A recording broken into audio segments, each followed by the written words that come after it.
પ્રાયોજક છે cancer healer centre, a new beginning. Mehsana કડીમાં શંકાસ્પદ ભેળસેળયુક્ત પનીર અને કપાસિયા તેલનો જથ્થો મળ્યો. ધરતી ઇન્ડસ્ટ્રીઝમાંથી ખાદ્ય વિભાગે જથ્થો જપ્ત કર્યો. 2300 કિલો પનીર, 1600 કિલો કપાસિયા તેલ સીઝ કરાયું. પરવાનો મેળવ્યા વગર વેજીટેબલ ફેટનો ઉપયોગ કરી બનાવતા હતા પનીર. રાજકોટમાં જલારામ બાપા સામે ટિપ્પણીનો વિવાદ યથાવત. રઘુવંશી સમાજના યુવાનોમાં આક્રોશ વધ્યો. ભૂપેન્દ્ર રોડ સ્વામિનારાયણ મંદિર ખાતે ઉગ્ર વિરોધ પ્રદર્શન.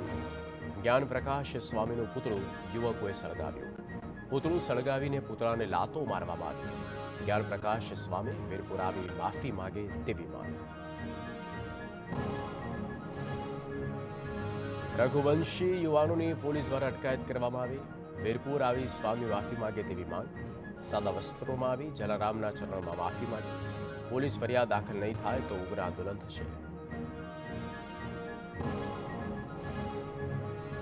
રાજકોટમાં સ્વામિનારાયણ સંપ્રદાયના પુસ્તકમાં વધુ એક વિવાદ. સ્વામિનારાયણ સંપ્રદાયના પુસ્તકમાં લખાણથી સર્જાયો વિવાદ.